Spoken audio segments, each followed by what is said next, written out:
Hi there, it's me Finn. And tonight, we're going to talk about something you might not expect. You see, ancient Chinese scholars, the quiet minds behind calligraphy and wisdom, were known for many things: long sleeves, deep thoughts, scrolls of bamboo. But one thing they did, over and over again, was write poetry, not during the day, not even in the bright candle hours, but deep, very deep, into the night. What made them do this? Why did they wait for the world to sleep, to speak their softest words? Was it the moonlight, the silence, or something else? Let's start by subscribing. Let's begin. The room is nearly dark, just a quiet glow of an oil lamp flickers beside a wooden writing table. The window is half open, and outside, the moon is round and slow, resting like a white coin in the sky. The scholar, dressed in a robe that hangs like paper over his thin shoulders, picks up his brush, dips it, and gently begins to write. But not a list, not a letter, not a record of rice or law or war. He writes a poem. In ancient China, poetry wasn't a luxury, it was a way of breathing, a way of thinking, a way of being heard, even when no one was listening. And yet, most of these gentle poems were written at night, not just because the scholar was free, not just because it was quiet, but because of a certain kind of silence. You see, the night. It's not just the absence of sound, it's a fullness of stillness. The daytime, in ancient cities like Chang'an or Luoyang, was full of clatter and calls: horses, merchants, gongs, scribes rushing through narrow lanes. But at night, when the fire pits cooled and the city faded into ink, the scholar's mind opened, like a scroll unrolling in a breeze. There was something else too. Ancient Chinese philosophy, especially Taoism, taught that nature had its own rhythm. Day was the time of doing, yang, sunlight and noise, but night was yin, quiet, dark, introspective.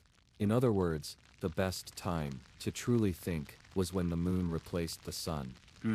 Think about it. A scholar would sit alone, often in a cold room of wooden beams and paper walls, sipping bitter tea, and thinking not just with his brain, but with his breath. Let's imagine one now. He's maybe 53 years old. He's taught at the local academy for years. He has long gray eyebrows and a calm, tired smile. His name is, maybe Li Chen. Tonight, he couldn't sleep. Or maybe, he didn't want to. Instead, he lights the lamp, opens his window, listens to the wind through bamboo, and writes, "Wind through the eaves, a candle trembles in the dark. Who listens but the moon?" He reads it again slowly, nods, sets down the brush, and smiles. But why did so many of them do it this way?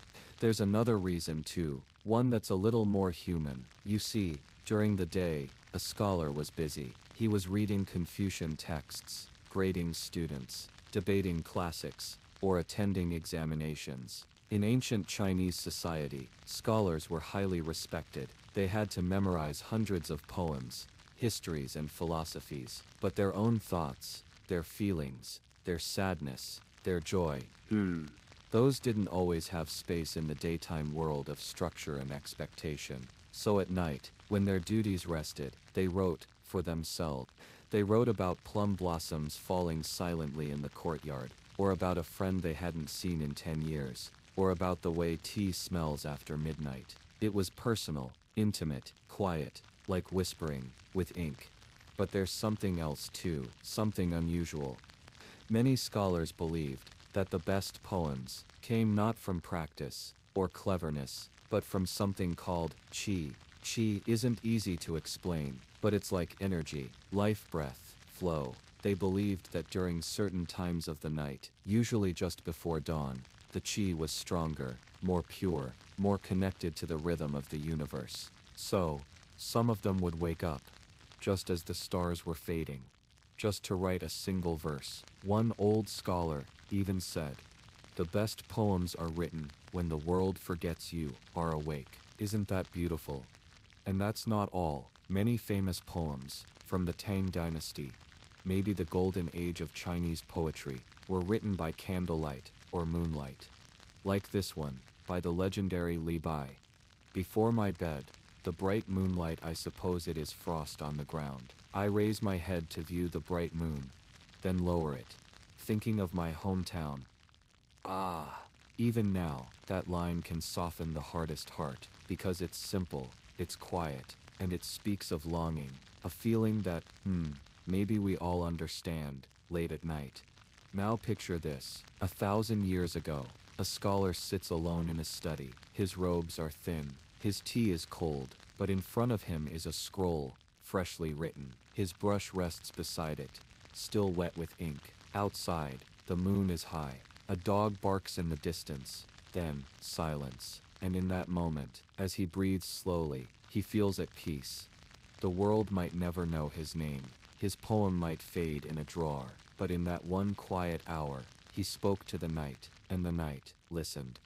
And maybe that's why, even today, we still find their poems in dusty books, carved into stone, embroidered onto silk scrolls, because the night holds memory, and memory is softest under moonlight. Slow breath. Now, let's go a little deeper into their world, into their routines, their rooms, their habits, and, let's see what else the night revealed. The scroll is still there, on the wooden desk, softly rolled open, and the lamp, it's burning low now. The flame flickers with the breeze from the window. Li Chen, the scholar we met earlier, hasn't moved much. Maybe he has nodded off a little, chin resting on his sleeve, or maybe he's still awake, eyes open, watching the ink dry. In the stillness, his thoughts drift. You see, writing poetry, especially in the deep hours of night, wasn't just a quiet escape. For many scholars, it was a ritual, a way of shaping time, of giving the night its own rhythm. Like monks who count beads, or fishermen who cast nets, they wrote poems, one after another, not hurriedly, but with breath between each line. Let's go into that world now. Imagine a small scholar's home, tucked behind an old city wall, maybe in Suzhou or Hangzhou. The courtyard is paved with uneven stones. There's a single pine tree in the corner, and a small ceramic pot filled with goldfish, floating slow, like thoughts. Inside the study, there's a table, a bamboo chair, and a few scrolls stacked neatly on the shelf. On the wall, maybe a painting of mountains. Not real mountains, but imagined ones. Ink-washed peaks, where cranes fly and waterfalls never stop falling. This was a world of dreams, painted in black and white, brushed with silence. The scholar here, she's a woman this time, a quiet poet named Shen. Yes, while rare, there were women poets too, especially in later dynasties, like Song and Ming. She's writing by candlelight, hair tied high, robe folded neatly, and as she writes, she mouths the words softly. A thread of wind touches the candle's flame, but still it burns, like me. The night wasn't just peaceful, it was personal. Scholars had rules for their daytime work. Structure, balance, tradition, but nighttime poetry, that was where they played and dreamed. They experimented with metaphors, shadows, silence. Even the four treasures of the scholar's studio, brush, ink, paper and inkstone, felt different at night. The brush, softer somehow. The ink, thicker, richer. The paper, more welcoming. As if it too was tired of daylight. And the inkstone, it wasn't just a tool, it was a companion. They would grind their own ink, drop by drop, turning it slowly in a circle, like stirring a pot of thoughts. It could take 10-20 minutes, just to make enough ink for a single poem. But that was the point. Because in that slow motion, the scholar's mind prepared. Thoughts settled like dust in a quiet room. This was not a race, but a ritual. There's something else worth noticing. Something gentle. When scholars wrote at night, they weren't always alone. Sometimes, they invited friends. Not many, just 2 or 3. They would drink a little wine, maybe plum wine, or warm rice liquor, and sit around a small table, beneath the stars. And then, a game would begin. One scholar would start a poem, the next would continue it, the next would end it. This was called linked verse, or he changsha.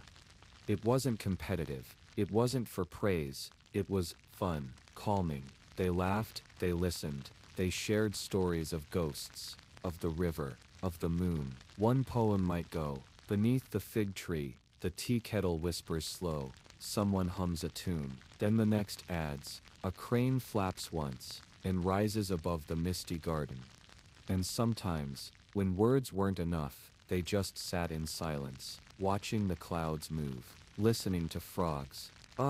There's something about those nights, the way conversation slows, like a stream that has no need to rush.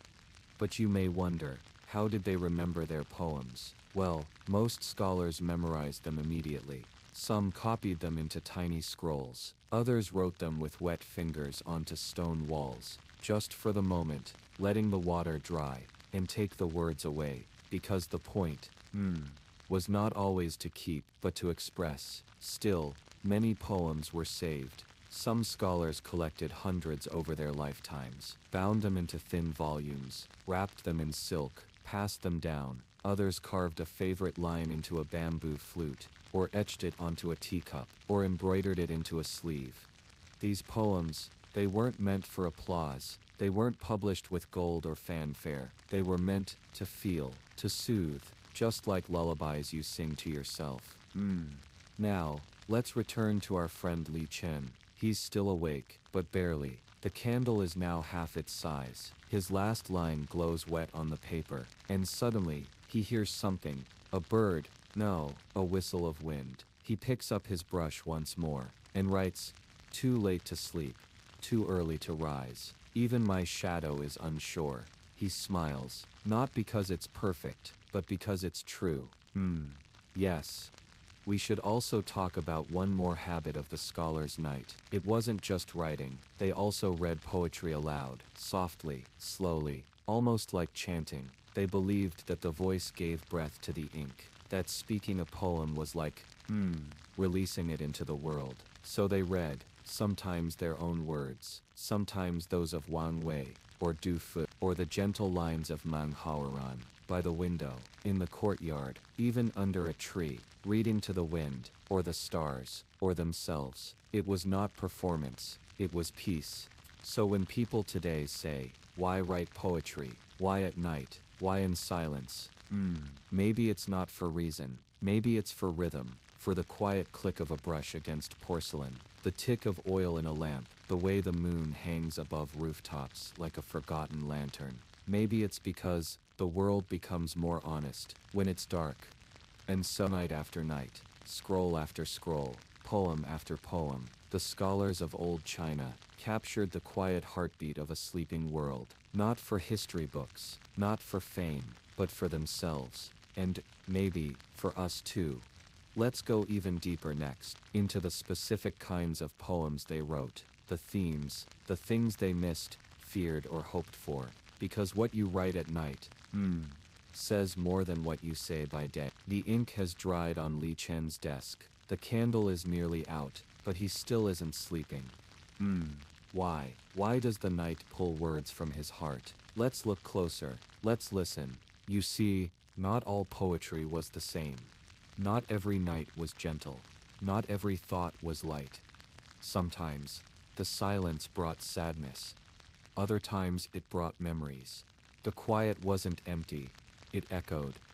And when that echo came, scholars wrote about it. And let's begin with one of the most loved themes in nighttime poetry, homesickness. Imagine this, a young scholar, studying far from home, in the capital, sent there to learn from great masters. He eats alone. He sleeps in a small room. And he writes, I press the lamp flame low, so the shadows grow large, and my mother's hands return. Soft, but powerful.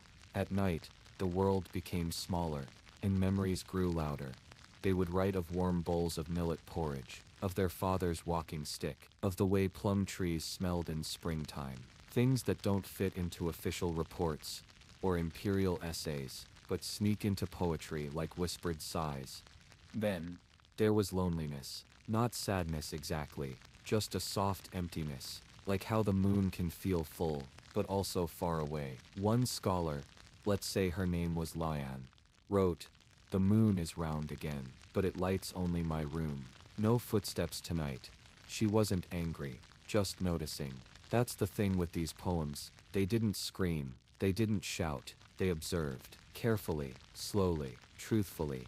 Another theme was change, seasons, time, life moving forward, spring to summer, summer to autumn, hair turning gray, old scrolls gathering dust. A scholar might write, "This robe once fit tight, now it folds around me twice," like time itself. At night, they noticed the little things, a chipped bowl, a single fallen petal, and these small things, they became everything, because the night slows us down, it makes us see again.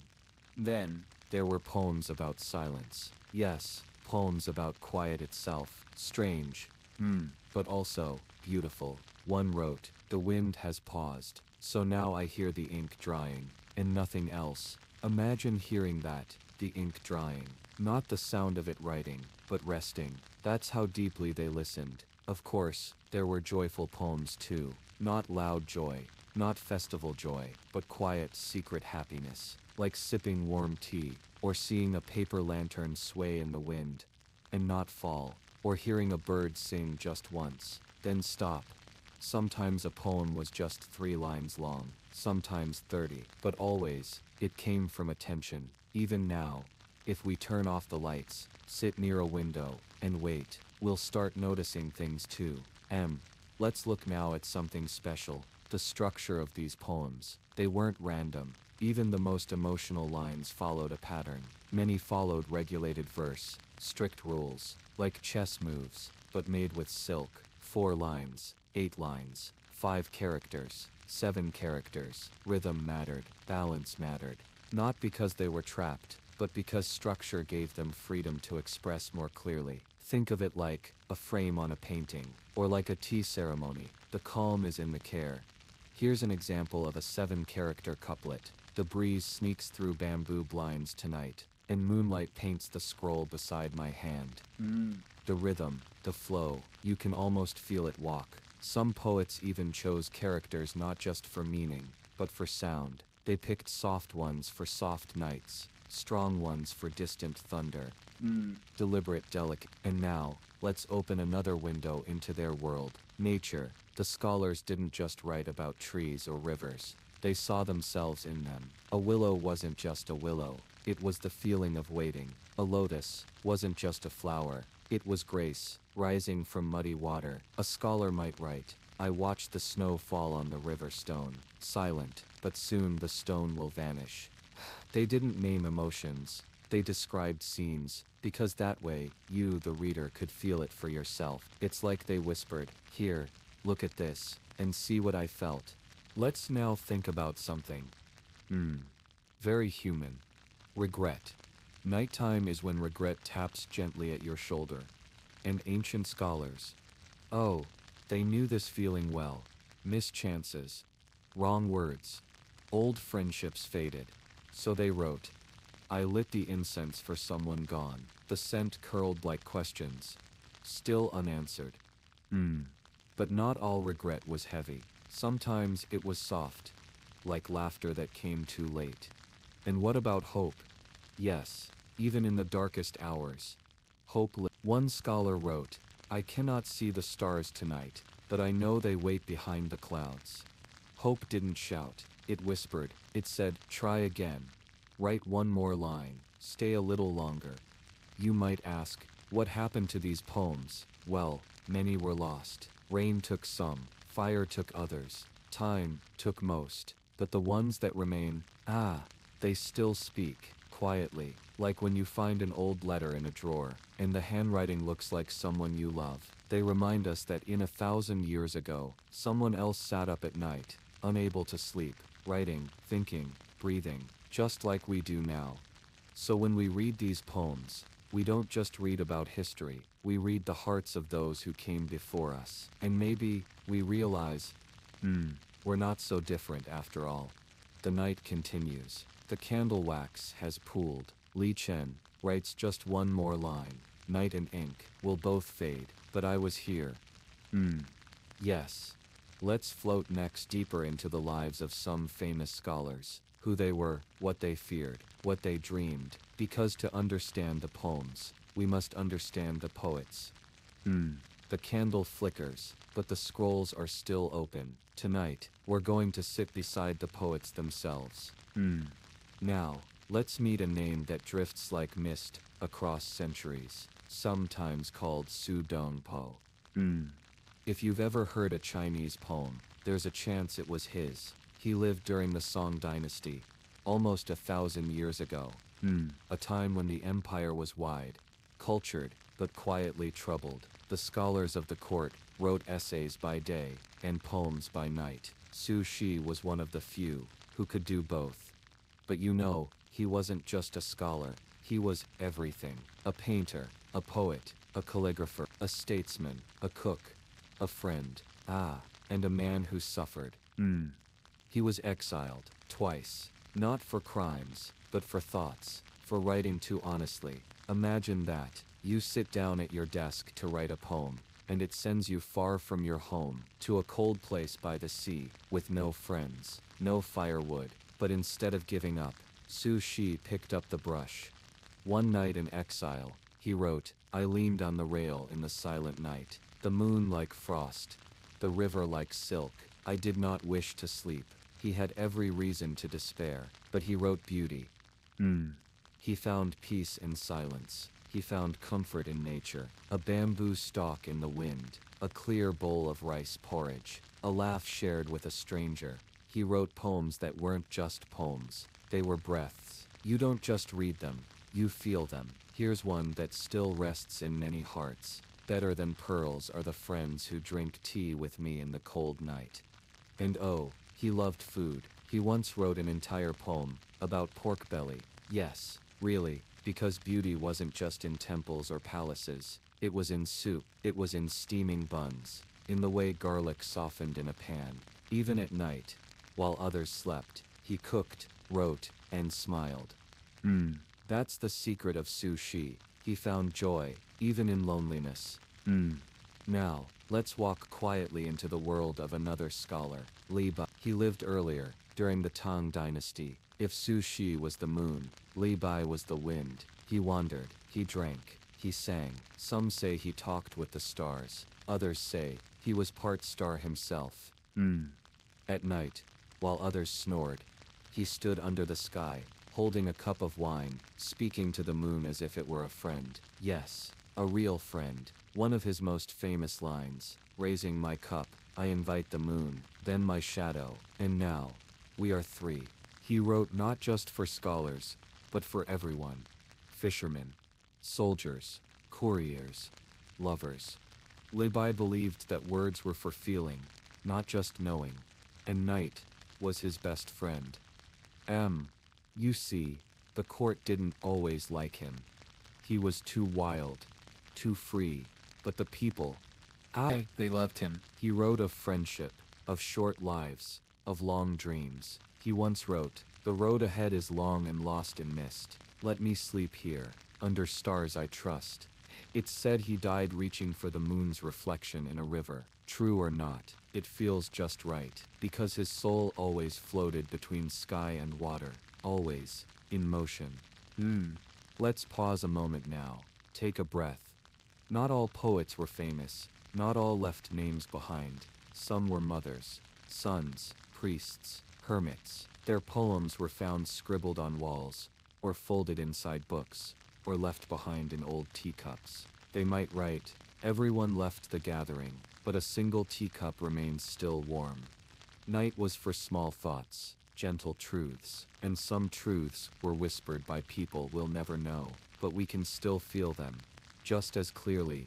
Let's now wander gently to a poetess, Lei Qingzhao. Her words float like a soft lantern over water. She lived in the late Song dynasty, a time of beauty and fear, when war edged ever closer, and homes were no longer safe. She lost much, but her poems never lost tenderness. She once wrote, I search for you in dreams, even the dust on your sleeve still smells like home. She didn't shout her pain, she let it settle like silk over everything she wrote. Her most famous poems were written alone, late at night, with ink that sometimes blurred from tears. But don't mistake her softness for weakness. She was strong. She once wrote, "Even with hair uncombed, I still sing to the moon I choose." Ah, strength in softness. That's something, rare. These scholars, poets, wanderers, they weren't just making art. They were surviving, breathing, noticing. While the world changed around them, they used poetry to remain still. And through them, we see that writing at night wasn't just a habit. It was a home, a place to go when everywhere else felt far, a place to whisper things you couldn't say aloud, a place where truth could sit quietly beside a candle. And now, the ink is flowing again. Li Qin lifts his brush. Outside, the stars blink. Inside, the page waits. What will he write tonight? Perhaps the sky says nothing, but still, I answer with a poem. Let's now drift gently toward the tools they used, the brushes, the paper, the scent of ink, because even the act of writing was a kind of meditation. We'll explore that next slowly. Just keep breathing. Here we are. The candle's still warm, the sky's still dark, and our story continues, softly. Tonight we rest our thoughts upon something small, yet powerful, the tools that turned silence into song, the tools of ancient Chinese scholars. Let's start with one of the most sacred objects in all of classical China, the brush. Now, it may sound simple, but oh, it wasn't. The brush wasn't just for writing. It was an extension of the scholar's heart. Imagine this. In the calm stillness of night, a scholar kneels, gently uncapping a carved bamboo cylinder. Inside is the brush, its tip made of weasel hair, or goat, or rabbit, each hair chosen for its softness, or its firmness, each hair aligned, not cut. Yes, they didn't trim brushes, they shaped them. That way, when dipped in ink, the hairs would hold it like a breath, and when the brush touched paper, it would sing. Now, the ink, scholars didn't just pour it from a bottle like we do. They made it slowly, with ink sticks, solid bars of carbon, shaped into dragons or mountains, ground slowly in water on a cool stone. Yes, ground by hand. In circles, small, quiet, steady circles, the scent would rise, smoky, like sandalwood. It wasn't just writing anymore, it was a ceremony. The scholar wouldn't rush. They'd grind the ink like they were grinding their thoughts, waiting, letting the soul catch up with the body. Now, the paper. Soft, whisper thin, but strong. It wasn't factory made, of course. Each sheet was born from mulberry bark or bamboo pulp, dried under the sun, pressed by hand. No two pieces were exactly alike, and when ink touched this paper, it would spread, not sharply like a pen, but slowly like mist rolling across a lake. And now we arrive at the fourth treasure of the scholar, the inkstone. That dark slab of stone, cool to the touch, heavy with meaning. Some inkstones were carved with tiny dragons curled around the rim. Others were plain smooth, like water frozen in stone. But all of them, sacred. You couldn't write without it. Brush, ink, paper, inkstone. They called these the four treasures of the study. And they weren't just tools, they were companions. Many scholars gave names to their brushes. They believed the brush remembered what you wrote. Some would say, if you lie with your brush, it will betray you. Strong words, yes. But in those days your words lived longer than your breath. Let's imagine a night, a small scholar's study, paper laid out like soft snow, ink freshly ground, brush lifted with care. Outside, the sound of crickets. Inside, silence, thicker than tea. The scholar takes a breath, then lowers the brush. Now let's pause a little, because there was something more, something calming, about writing by candlelight. Candles in ancient China weren't scented or mass-produced. They were made of beeswax or tallow, and they flickered, gently, and that flickering light would dance across the page, changing the shape of every stroke. It wasn't a flaw, it was part of the poetry. Scholars believed that the night, with its shadows and softness, helped reveal truth, not the loud truths of politics or battle, but soft truths, like how sorrow feels in the chest, or how joy arrives without reason, or how longing has no language. Writing at night was like whispering to yourself, knowing the world was asleep, and yet, your thoughts were awake. Now, there's something gentle we must remember. In those days, there were no digital files, no backups. If a poem was lost, it was gone. That's why each word mattered. That's why the brush paused before each stroke, because each mark was final, permanent. A poem could be ruined with a single drop of too wet ink. You had to trust your hand, and your heart. But it wasn't just what they wrote, it was how they held the brush. Yes, unlike Western pens held sideways, Chinese brushes were held straight vertically, like a conductor's baton. The whole arm moved, elbow lifted, wrist floating, not pressed gliding. They believed that the brush stroke reflected the soul, a shaky line, a troubled spirit, a smooth curve, a calm mind. Now let's drift toward the desk itself. The scholar's table. Not large, not grand, but always clean, always humble. It might hold a cup of tea, still steaming, a tiny bell to clear thoughts, a wooden seal carved with their name, and maybe a stone from a river, held just for comfort. Even the tea mattered. Many poets refused strong tea at night. They chose light jasmine, or chrysanthemum. Tea that didn't wake, but calmed. Tea that said, let's stay a little longer.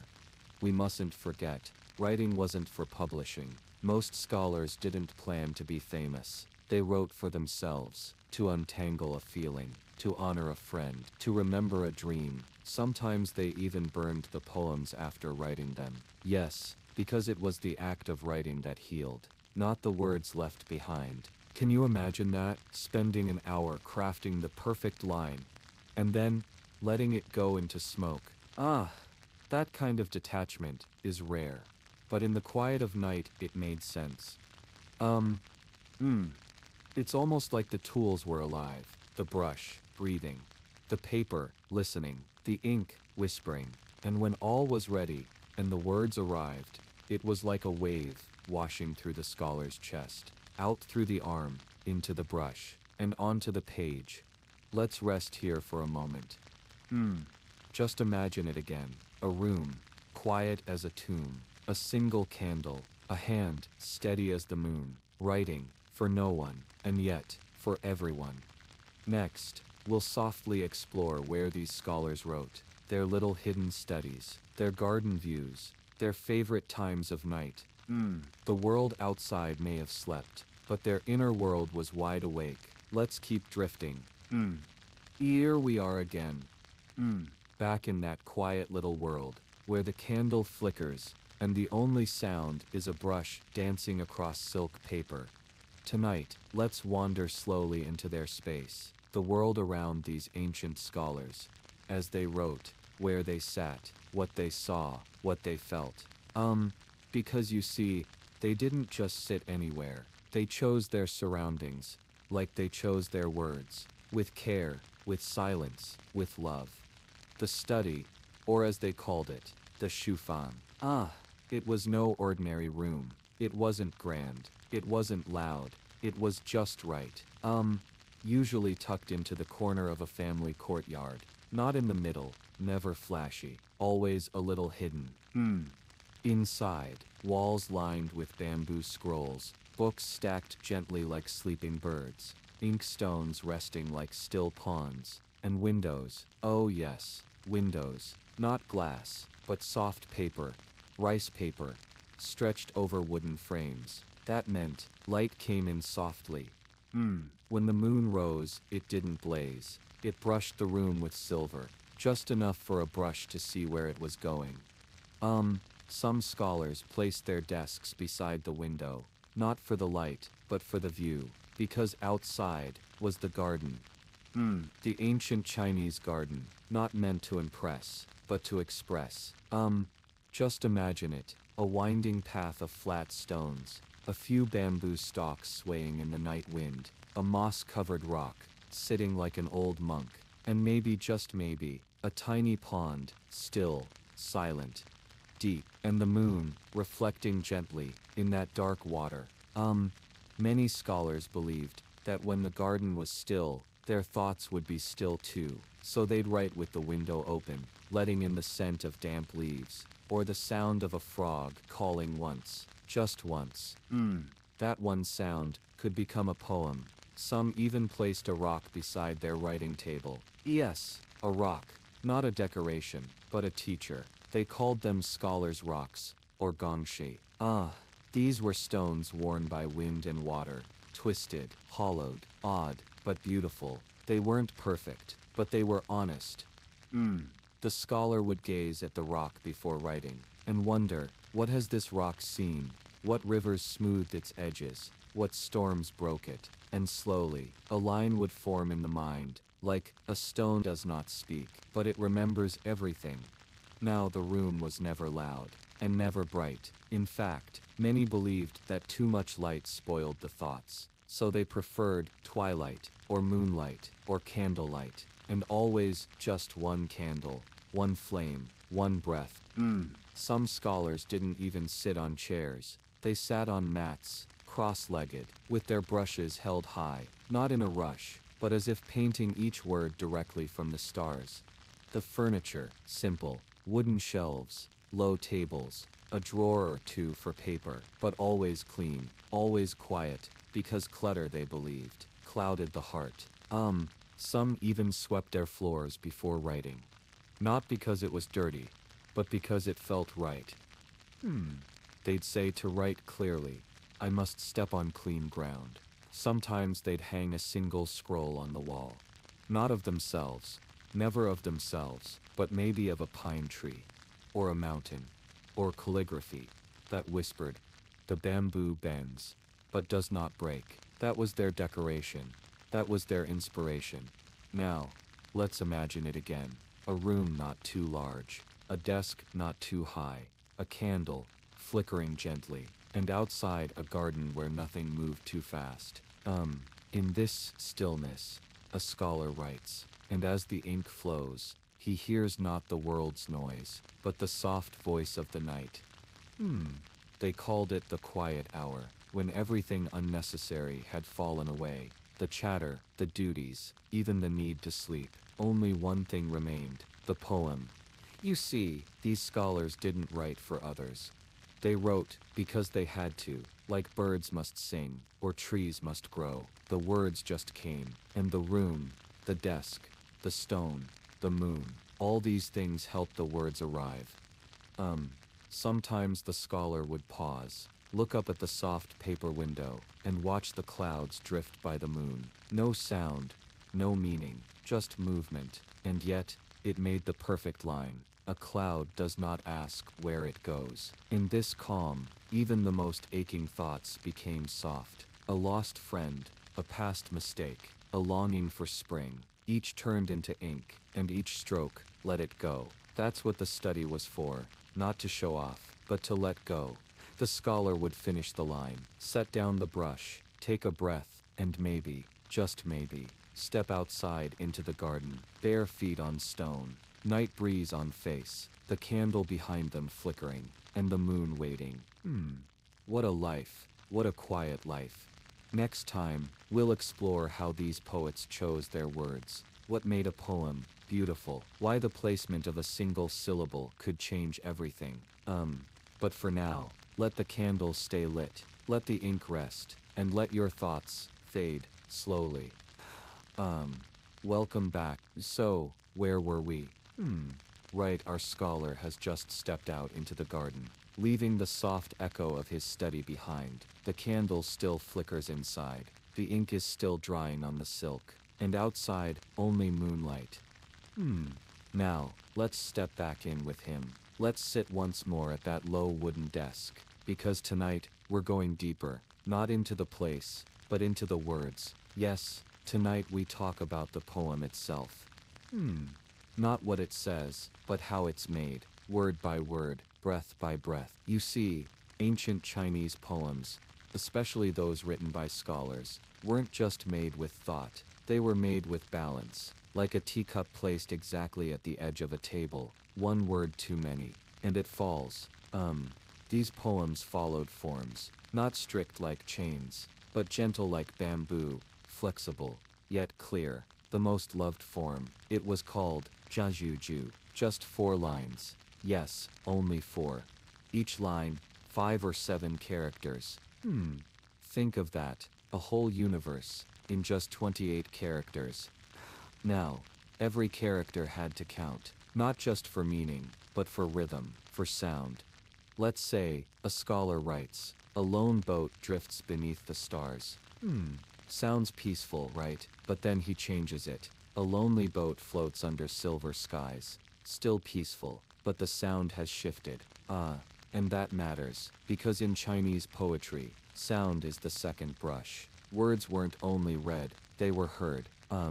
Soft sounds for gentle feelings, hard sounds for tension, flat tones for calm, rising tones for wonder. So imagine, our scholar sits in the still of the night, listening not to the garden, but to the line in his mind. He whispers it, hears how it flows, then changes one word, and suddenly, the whole poem feels different. This isn't about perfection, it's about harmony. Then comes the next secret, parallelism. This one is beautiful.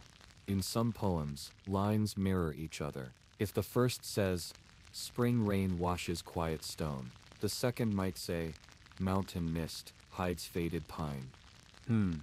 See that? Both describe nature, both feel gentle, and both balance each other like the wings of a bird. But it wasn't just copying. Oh no, the second line had to echo the emotion, but not the exact picture. It's like a reply, a whisper from one line to another. And then, we have the pause. Yes, pauses are everything. In English we use punctuation. In classical Chinese, there were spaces. A space between thoughts. A breath. Like saying, the moon is full tonight, versus, the moon is full tonight. Feel the difference. That's what they played with. Those little spaces, they were poetry's silence. And silence to them was never empty. It was where the reader could rest. Let the image settle. Now, let's talk about imagery.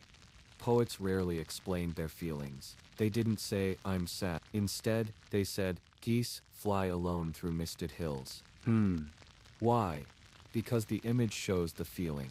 Geese flying alone. The mist hiding everything. That loneliness, it comes to you. Softly, slowly, no need to say it loud. That's why so many ancient poems speak of moonlight, wind, leaves falling, old paths, empty boats, quiet wells. They're not just objects, they're keys to emotions we don't always know how to name. And then, there's the time. Most poems weren't written in the morning, they were written at night, late night. Why? Because when the world sleeps, the soul speaks. The scholar sits, one hand on the brush, one hand on memory, and he waits, not for inspiration, but for permission. Permission from silence. When the poem comes, it comes like wind through reeds, fast, gentle, precise. No racing, no forcing, just appearing. Then, the brush moves, not quickly, not slowly, just when it's ready. Sometimes the poem takes an hour, sometimes a whole season, but the poet never rushes. He knows, a single perfect line can take a lifetime. But here's the most surprising part. These poems weren't written for publishing, not for applause. They were written to hang in a quiet room, to be shared with a friend, or sometimes, to be buried. Yes, some poets wrote a final poem, then folded it into their sleeve, and passed away peacefully. A last whisper to the world. Now, let's try to feel Imagine this line, the plum tree blooms beside old stone. What does it mean? Maybe it means hope, spring returning. Or maybe, that something delicate can grow beside something strong. No explanation needed, just feeling. That's what the scholar searched for. Not cleverness, not fame, but a moment that says something without saying it. Tonight, as we sit quietly with him, let's listen not to the words, but to the space around them. Let's hear the breath between lines. Let's feel the candle's warmth on the fingers, and understand, a poem is not made of words alone, it's made of silence. Next time, we'll explore who these scholars shared their poems with, who read them, who answered them, who never replied. But for now, let your thoughts fade, let the ink dry, and let the night keep your quiet poems safe. Welcome back. The candlelight's still warm. The poem from last night still lingers softly on the table. And outside, the moon has shifted ever so slightly. But inside our scholar's world, it's as still and gentle as before. Tonight. Tonight we talk about something a little more personal. Yes, let's whisper about the readers. Because a poem written in the middle of the night, with so much care and calm and silence, was never just for the self, even though it felt that way. No, there were always others. People who waited for these words, people who listened in a way that few ever do. Friends, lovers, sometimes rivals, sometimes ghosts. Let's begin with the friend. In the world of ancient Chinese scholars, friendship meant more than just laughter and tea. It meant exchange, not of money, but of thought. Minds met in the form of letters, but often, those letters were poems. So imagine, a scholar in one village sends his friend a poem. Bamboo shadows play on empty steps. No one walks here but spring still sings. He folds it with care, seals it with wax, and has it delivered across a mountain, through rain, and days later, his friend receives it, unfolds it slowly, and smiles. He reads it again and again. And then, he writes back, the east wind rises, cherry blooms fall. Do you still watch clouds from your window? It's not just writing. It's a conversation of the heart. These poems were never fast. They didn't rush like news. They drifted, softly, like petals on a stream. One poem could take weeks to arrive. One reply could take months. But they waited, because each one was like a tiny reunion. Sometimes scholars even wrote joint poems. One would begin a verse, and another would continue it. They built a world together, line by line. Now there were also poems to lovers. Oh yes, but not loud, not dramatic, very, very quiet. Ancient Chinese love poems were subtle. They spoke of distance, of longing, but never directly. They'd say things like, the candle burns, but your shadow stays behind, or, a lone crane cries from a misty shore. Those images, so gentle, could carry 1,000 unsaid feelings. Sometimes the poems never reached the lover. Sometimes they were written just to keep the feeling alive. And sometimes they were sent and never answered. That too was part of the silence. But perhaps the most interesting exchange was between strangers. Yes, scholars would sometimes travel to distant villages, mountain temples, riversides, and in those quiet places, they'd meet other poets, other thinkers. They'd share tea, watch the moon, and write. Sometimes they'd write together. Sometimes they'd challenge each other. One would say, I wrote this poem at dawn. Can you match it? The other would nod. Then, take his brush, and try. Not to compete, but to connect. Not to win, but to understand. This was a culture that respected quiet thought. That knew 2 poems could be more honest than 2 hours of talk. Now, here's something special. Sometimes, poems were left in strange places. Yes, truly, a scholar might write a verse on a slip of silk, or the back of a fan, and leave it on a temple bench, or tie it to a tree branch. Why? Because someone might find it, someone who needed it, or perhaps no one would, but the act of placing it there, that was part of the poem too. Letting go. Sometimes, poems were written to the past. A scholar might read an ancient verse from a poet long gone and write a reply. Yes, centuries apart, like whispering across time. You said the peach trees bloom early in Chang'an, but now I see only frost on empty roads. The first poet is gone, but the feeling lives. Even more haunting were poems written to the dead. A scholar, mourning a friend, might sit in silence for hours. Then write, the ink fades, your voice lingers still. Shall I meet you in a dream, once more? He doesn't expect an answer, but he writes, anyway, because silence is its own kind of reply. Now, what did the reader do with the poem? Some folded it into books, some painted beside it, some sang it softly to themselves, and some memorized it. Yes, poems were often learned by heart, so that even if the paper faded, even if the ink washed away, the poem lived on, inside the breath, inside the body.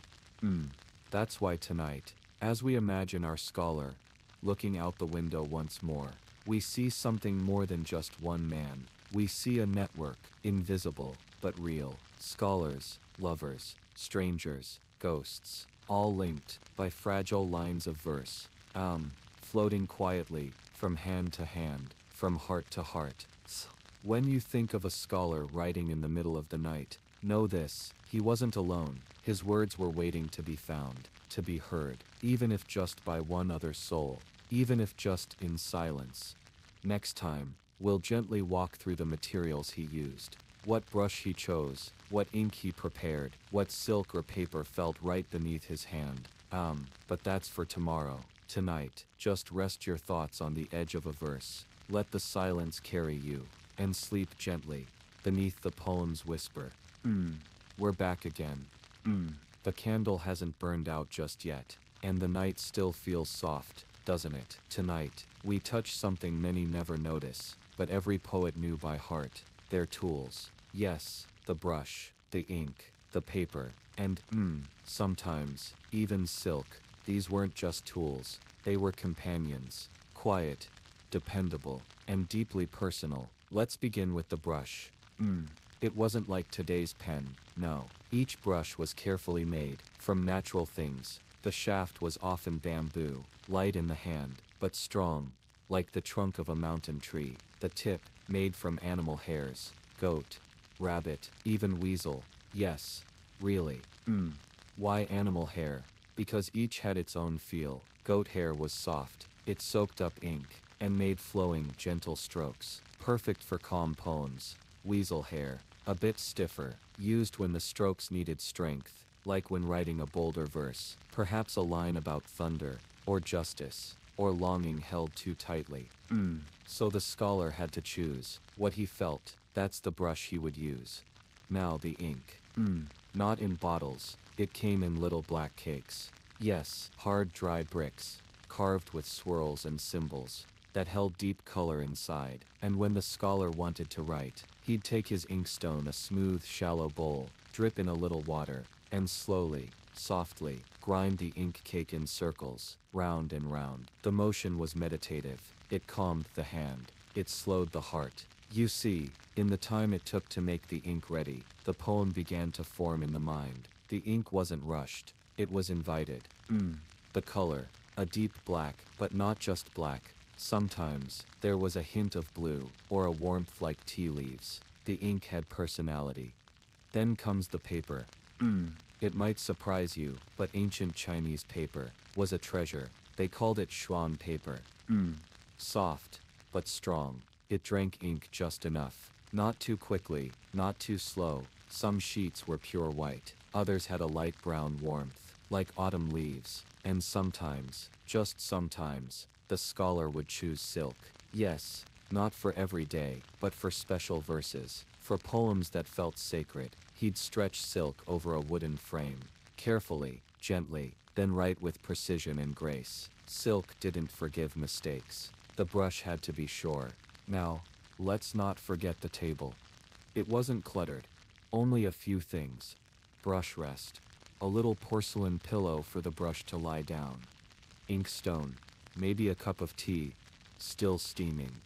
And a tiny weight, maybe jade or carved wood, to keep the paper still. Everything was simple, clean. intentional. And the setting, most scholars wrote in study rooms called shufang. Quiet corners, walls lined with books or scrolls. A window that opened to the garden. Sometimes the moonlight fell directly on the writing desk. What a sight that must have been. The sound of water from a nearby stream, maybe the chirp of a late-night cricket, and inside, just silence. And ink. Let's talk about rituals. Writing wasn't something done suddenly. It began with breath and posture. The scholar sat straight, calm, centered. He might burn a little incense. Not strong, just enough to scent the air, and let the vine drift gently inward. Some even said the scent helped the poem arrive, like calling out to it. Then, finally, the first stroke, the brush touched the page, and began to dance. Each character flowed from the wrist, not drawn, but breathed. You see, calligraphy and poetry were one. The shape of each word was part of the feeling. A sharp corner meant tension, a smooth curve meant peace, so even if someone couldn't read the characters, they could feel the emotion in the strokes. Mistakes? They didn't erase them. They'd start again, on a new page. Not because the old one was bad, but because writing was a moment, and once the moment passed, it couldn't be forced. So they began again, quietly.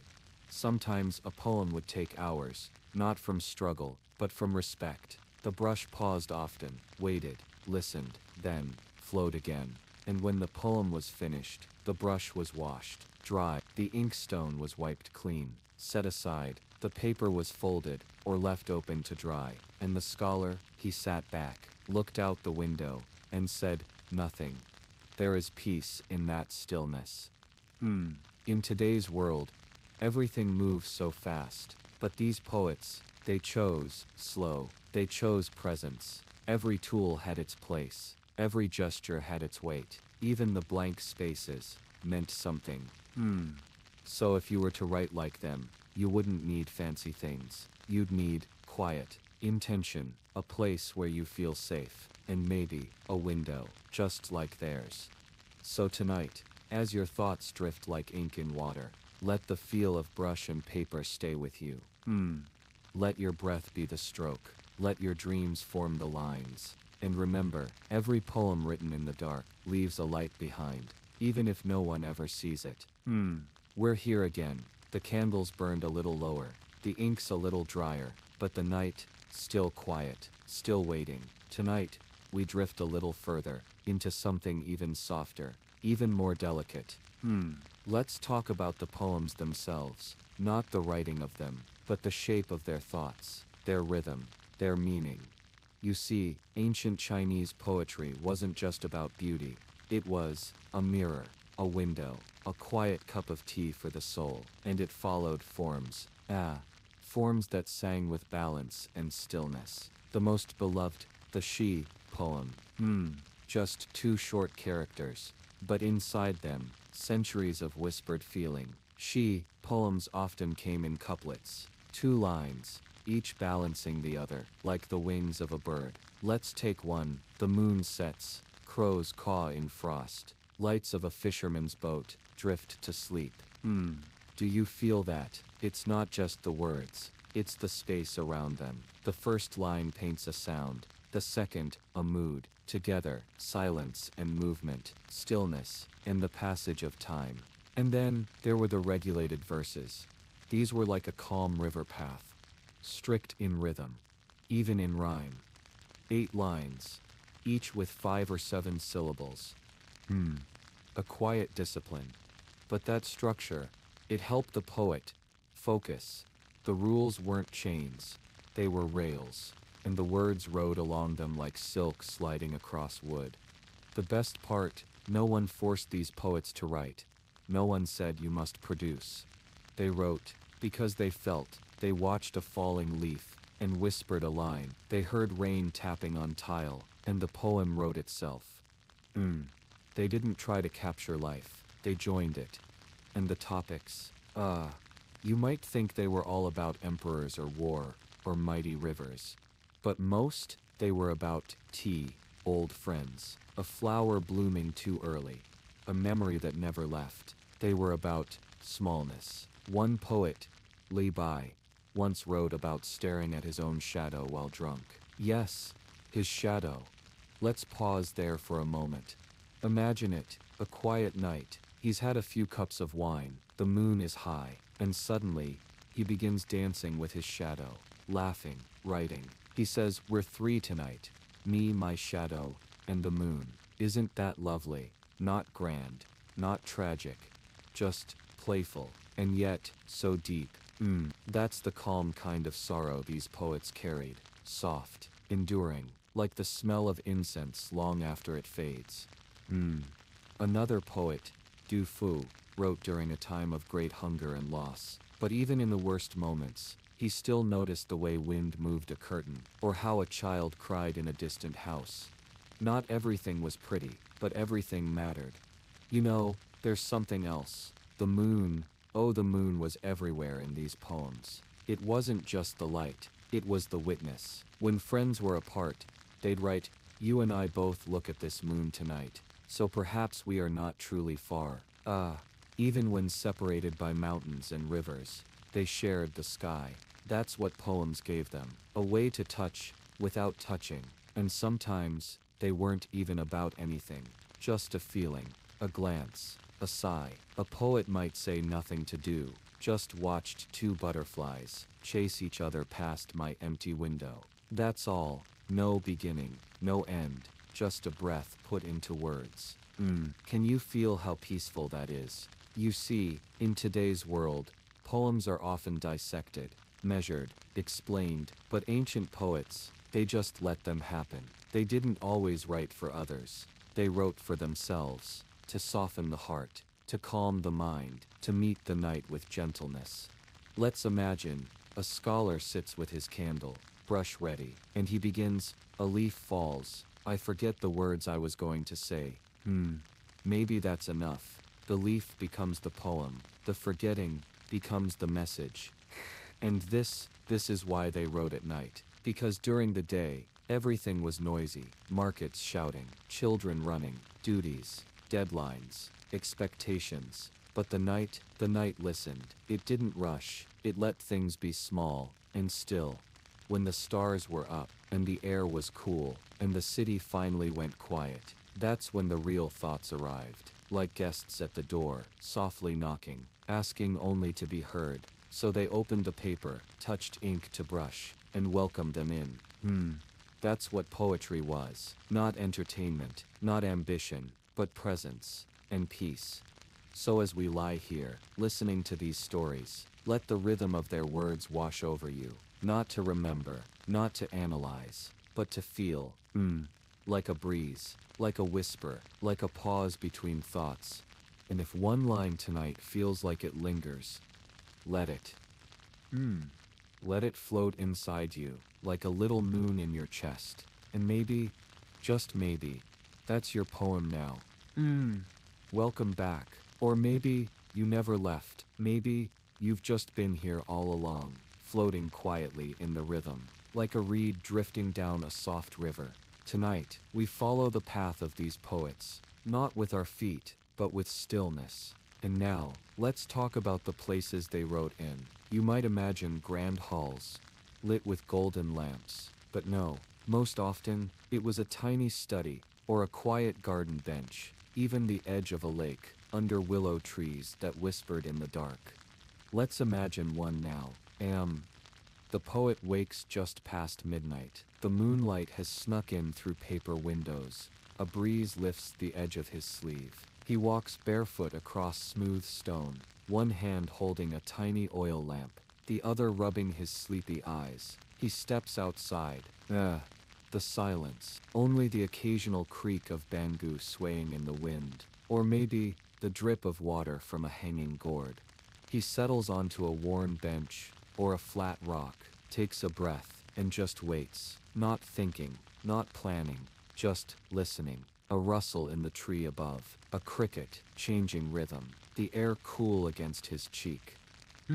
Sometimes he doesn't write a single word. Not that night, not the next. But that is the poem, waiting, not rushing, The Chinese word for these settings was sometimes called qingzhan, which can mean quiet scene or pure realm. These weren't just physical places, they were states of mind. A room could be tiny, but if your heart was still, that room became the whole sky. And their homes, not palaces. Many scholars lived in small wooden houses, with tiled roofs, surrounded by rocks, water and simple plants like pine or bamboo. Everything in these spaces had meaning, not decorative, but deliberate. A single orchid placed by a window, a low table with an inkstone, a small gourd of wine tucked behind a brush holder, all quiet companions. Sometimes they built their homes into nature. There were poets who lived halfway up a mountain, with stone paths winding through mossy trees. And when they walked outside, the fog curled at their ankles. Imagine that you rise in the night, light your lantern, and the world greets you with mist and pine. The scholar monk Han Shun, his name means cold mountain. He literally carved poems into rocks along the paths to his cave. A cave. His home was no more than a hollow space in stone. But his poems, they held galaxies. I laugh at the world. No use for fame. Just me, a pine, and the singing rain. He wrote not to impress, but to empty. To be less full of thought, and more open to wind. And it wasn't just nature, but objects too.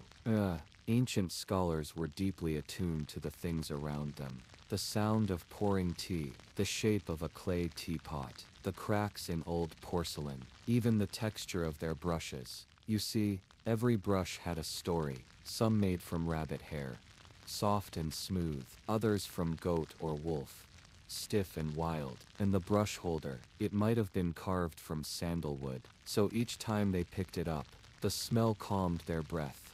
Even the inkstone was loved, not just a tool, but a friend. The way water pooled in it, the swirling of the brush into thick black ink. It was like watching a cloud form in slow motion.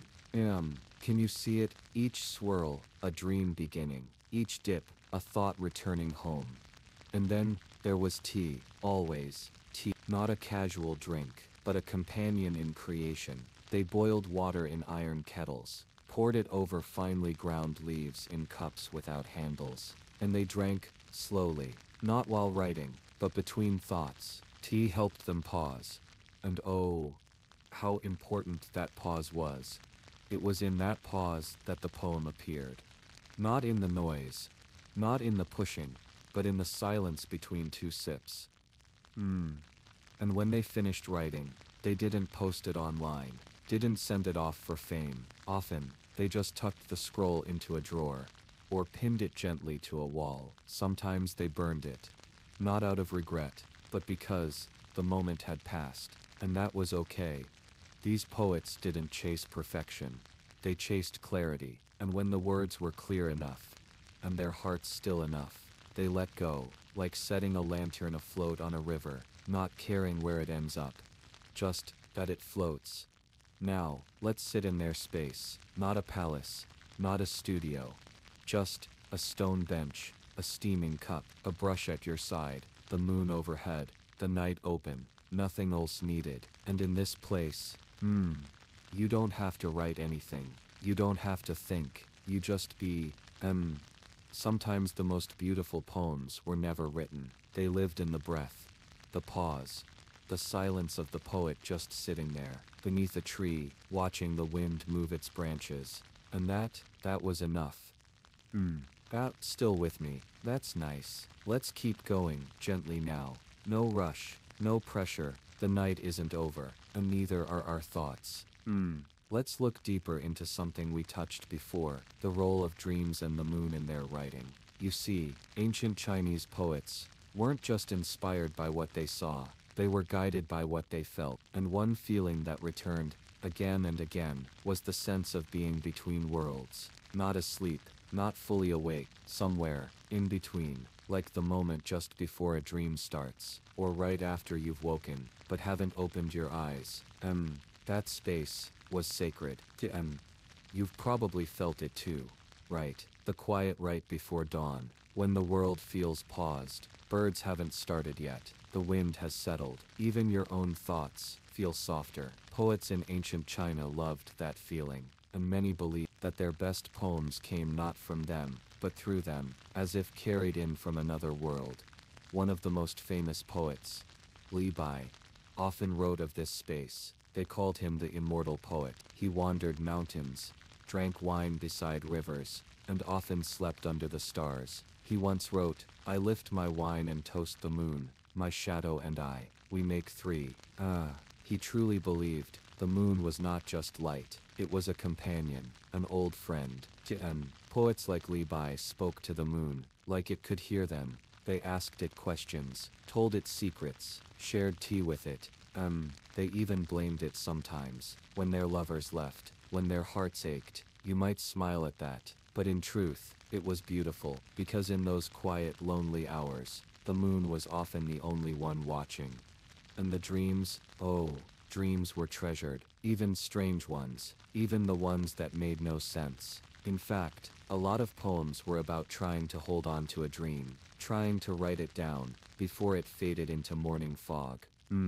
You know that feeling, when a dream starts slipping through your fingers, the moment you open your eyes. They felt it too, but instead of fighting it, they wrote about that very moment, the in-between, the slipping, the almost. One poet named Meng Haoran once dreamt of a friend far away. He missed him terribly, and in that dream they sat under a tree again, shared food, laughed. He woke up crying, but instead of brushing it off, he wrote a poem. "Last night I dreamed you came to me, your voice clear under plum blossoms. I reached for your sleeve, and woke with tears." There's something about that, isn't there? A dream that isn't grand, but personal, real, soft. Even Confucian scholars, those known more for wisdom than verse, respected the power of the dream. Some believed it was a visit from the past, others a message from the stars, and still others, a quiet reminder of what the heart hides. So when they sat down to write, they didn't just describe what they saw. They tried to capture the feeling of a dream, half moonlit, half remembered, fully felt. And the moon itself, it had moods, sometimes full and glowing, like a lantern in the sky, other times thin as a sliver, like a secret. They gave the moon emotions. They said the moon was lonely, or kind, or even shy. They wrote of its reflection in lakes, its light on old rooftops, its silver glow touching someone far away. It was never just a moon. It was memory. It was love. It was time itself. Even the calendar followed the moon. Poets watched it change, night by night, from round to nothing, then round again, like life, like sorrow, and hope, and poems. There's something calming about that rhythm, isn't there? The moon disappears, but always comes back, just like thoughts, just like sleep. And for the poets, each return of the moon was a chance to begin again. New tea, new ink, new words waiting in the quiet. Some even wrote that their best poems came just as the moon passed behind a cloud. That moment, when the light dimmed, the world blurred, and the poet had to feel more than see. It wasn't about perfect clarity, it was about honest feeling. And when they dreamed of places they'd never been, mountains taller than possible, rivers that sang. Sometimes, they dreamed of being cranes, or drifting clouds, or stones. Yes, even stones, just lying there, feeling the sun, listening to the wind, brush past, peaceful.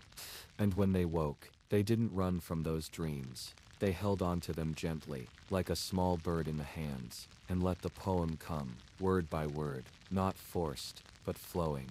So tonight, if you dream of something strange, a lantern floating in the sky, a path made of stars, or a stranger smiling in silence, don't run from it. Let it settle. Let it be your poem, even if it's never written, even if it's only felt. Because some poems are only meant for the dreamer. So you're still here. That's comforting. Let's keep drifting, shall we? Let's not even worry where we're headed. Just that we are. Tonight in this part of the story, we go back to their rooms, their spaces, the places where these midnight poems were born. It's strange to think about it now, but a scholar's desk was more than just a desk. It was a friend, a companion, sometimes even a witness. A small table of worn wood, smooth at the center from years of elbows and palms. Just enough space for a brush, an inkstone, and a candle or two, and silence. Oh yes, so much silence. These desks were often placed beside a window, not for sunlight, no, but for moonlight and breeze, because the gentle sound of rustling bamboo, or the occasional hoot of a distant owl, was part of their writing ritual. And on these desks, there was always ink, but not just any ink. They made it themselves. It came in the form of solid ink sticks. They'd pour a small bit of water into a stone basin, then gently, slowly, grind the ink stick in circles, round and round, softly, patiently. It took time, minutes, sometimes more, but the process, that was the meditation. Like a tea ceremony, or brushing your hair before sleep. Each motion made the mind quieter, softer, ready. Some of these inkstones were passed down from teacher to student. Others carved with small, hidden poems, or symbols, or just the name of the one who loved it most. And then, there was the brush, long, soft bristles made from animal hair, mounted on bamboo, smooth as silk in the hand. Every scholar had a favorite, some even named them. Because, these brushes weren't tools. They were extensions of thought, of emotion. A single poem might only be a few lines long, but every stroke was filled with weight, intent, feeling. Let's talk about the paper too. They didn't just write on anything. The best paper was thin, but strong, soft, but crisp, handmade, of course, laid out to dry under the same sky they were writing about. You could hear it gently crackling as the brush touched it, like whispers on silk. Some scholars even said, the paper speaks back. Now, imagine this. It's midnight, quiet. You've been sitting for an hour, not writing, just thinking. The moonlight dances across the desk. The ink is ready, your brush waits, and something in your heart just slightly begins to stir. It's not quite joy, not sadness either. Just a longing, a pull, a thought, maybe. So you begin, one stroke, two, a few words.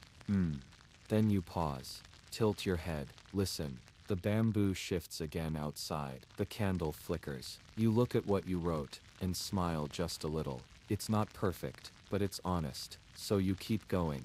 And as the hours move softly past, your hand tires, your ink dries, but your soul, it feels full, not loud, not bright, just right, like a gentle hum beneath the skin. This was what writing was for them. Not fame, not money, but stillness, balance. Even the rooms themselves were chosen with care. Small, plain, maybe a scroll on the wall, a small plant in the corner, nothing that would distract the eye too much. Some scholars wrote sitting cross-legged on a mat, others stood. A few leaned out of windows. One poet even liked to write under the floor beams in a tight little space where the roof met the wall. He said the closeness made him feel safe, held. Imagine that, choosing a quiet little pocket of the world, just to put thoughts into words. Sometimes they'd stop writing, and just stare, at the wall, at the candle, not thinking, not pushing, just being, letting the poem rise on its own, like steam from tea. And yes, tea was always near, warm, simple, fragrant, jasmine, chrysanthemum, sometimes just boiled water with a hint of ginger. They sipped as they thought, breathed as they sipped. The hands stayed warm, the eyes stayed soft, and the night went on. Sometimes the poems didn't come. Sometimes the ink dried, the brush fell, the thoughts scattered. But even then, they didn't rush. They closed their eyes. They let the stillness stay, because to them, that stillness was also part of the poem. It's peaceful, isn't it? To know you don't have to force the words. To know that even the empty page is sacred. That silence can also be a verse. So tonight, even if you don't write anything, even if you just sit and breathe and feel, that's enough. The poets of the past would smile at that. They'd understand, because sometimes that's exactly where the truest poems begin. Still awake, that's lovely. Let's not rush anything tonight, just lean in softly. We're almost deep inside their world now. Last time, we sat beside the candle, watched ink settle into paper and felt the hush of a scholar's room. But now, let's step outside, not away from the poem. No, but toward the night that made the poem possible. You see, these ancient Chinese scholars, they didn't just stay locked away in their rooms. They wandered, they walked, they listened to the world, because to them, nature was not separate from poetry. It was poetry. Sometimes in the middle of writing, they'd stop. And simply go outside, to the garden, to the edge of a lake, to the foot of a nearby hill, barefoot sometimes wrapped in a thin robe. They'd breathe in the night air, which always felt cleaner after midnight. Softer, as if the world had finally exhaled. The moon, high and silver, clouds, drifting like forgotten thoughts, and the trees. Oh, they'd whisper too. Leaves brushing against each other, gently, like fingers through hair. Some would carry their writing tools with them, others just carried their minds. They'd sit on cool stone benches, or lie on the grass, or lean against old pine trees, and just wait, listen, feel, because they believed the best poems weren't made, they were found. Can you imagine that, searching the silence for a line, like finding a shell on a quiet shore? There's a famous scholar named Su Shi. Yes, him again. He once wrote an entire poem, after standing by a river at night, just watching the reflection of the moon ripple on the water.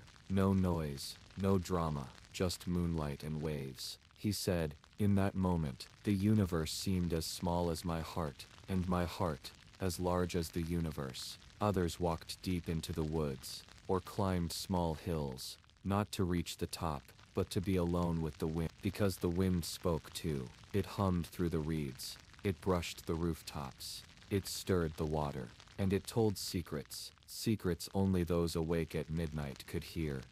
Some wrote about crickets, or frogs, or the way mist curled around a tree's roots. They weren't trying to impress, they weren't even trying to be remembered. They were just trying to capture a feeling, a moment so quiet it might vanish, unless it lived inside a poem.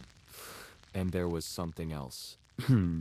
They often went to places that held memories, old bridges, shrines, graves of teachers or friends, because poetry was not always joyful. Sometimes, it was made from longing, from remembering, from the kind of gentle sadness that doesn't hurt, just lingers, like twilight. Even when they didn't write about death directly, it was always near, but not frightening, not loud, just accepted, a part of life, like the setting sun. So their night walks, they were like soft conversations with time, not fighting it, just walking beside it. Sometimes they would stop, look up at the sky, and write nothing, for hours, just let the poem live in the stars. One scholar once said, a true poem is one that was already written by the wind. The brush is just the memory of it. That's soft, isn't it? Beautiful, and weightless, like a sigh. Now, close your eyes for a moment. Picture yourself walking through a courtyard. The stone tiles are cool. There's dew on the leaves. Your hands are behind your back. You feel calm, empty in the good way. You pass a stone lantern. The flame inside flickers once, then steadies, just like your heart. You hear nothing, except a drop of water, plink, then another. You pause, and in that pause, a line of poetry forms. You don't even write it down. It's just there, living in your breath. That's how they did it.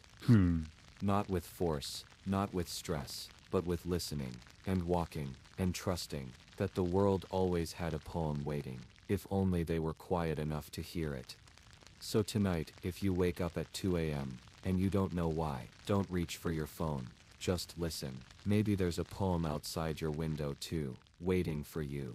And if not, That's okay, because silence can be a poem too. You're still here, that's comforting. Quiet company is the best kind. Let's keep going. We've walked through the garden, heard the leaves, stood under the moon. But what if I told you those moments were just half of the ritual? Because after the walk, after breathing in the night's silence, they'd return, gently, calmly, back to their small wooden rooms, back to the ink, back to the paper, and something strange would happen. Not always, but often, their hands would feel lighter, their thoughts softer, as if the walk had untangled everything tight inside them. So when they sat again, the brush moved with grace. It didn't scratch or stumble. It glided, like mist across still water. This was what they believed. A poem was not just made from words. It was shaped by the pauses between them. And those pauses were best learned from nature. From the hush of a distant flute, the blink of stars, the way light pools at the base of a lantern. Every detail mattered, even how the paper smelled, or the way their sleeve brushed the table. They believed that calmness left fingerprints on the page, and readers, even 100 years later, could feel them. Isn't that lovely? There's an old idea from Confucian thought that writing was not just an art, it was a moral practice. Writing well meant being good, balanced, humble. They'd say, if your heart wasn't still, your ink would be crooked. So before writing, they'd sit, sometimes for a long time, breathing, thinking of nothing, or of everything, very softly. Imagine that. Just sitting, with a brush in your hand, and no rush, no pressure, only the night, and your thoughts blooming like tea leaves in warm water.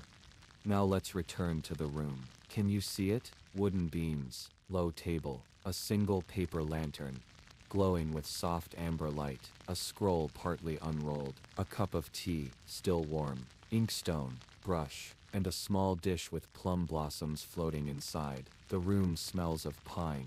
Everything is slow, even time. They dip their brush carefully into black ink, hold it above the paper, then pause.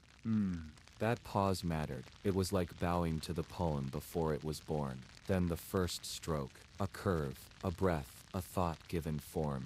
Each character was not just a letter, it was a painting, a rhythm. They'd often say, a poem is not written with ink, it's written with silence. You know what's interesting? Most of their poems were short, sometimes just 4 lines, a few dozen characters. But inside those lines, mountains rose, rivers flowed, hearts broke, healed, and remembered, all in whispers, all in moonlight. Now here's a little something quiet. I haven't told you yet, they didn't write these poems to be famous. No. In fact, many of them never showed their poems to anyone at all. Some were written and then burned, as a gift to the night, or a memory they didn't want to carry anymore. Others were folded and placed inside books, or left under a teacup, or tucked into a drawer, forgotten for years. Not every poem was meant for the world. Some were just for the soul. One scholar wrote a poem about the sound of snowflakes. Not snow falling, just the sound of them landing.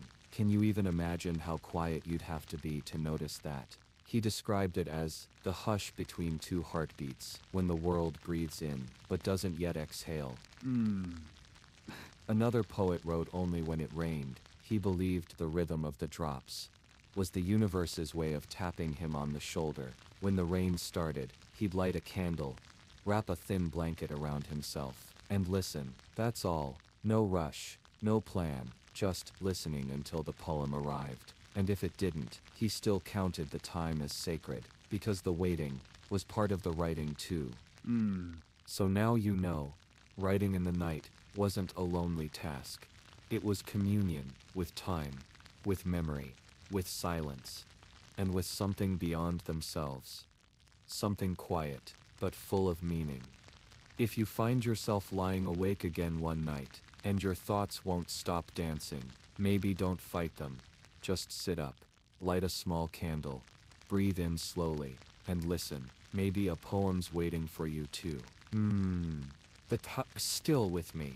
That's nice. Really nice. Because now we're stepping into a quieter corner of a very quiet world.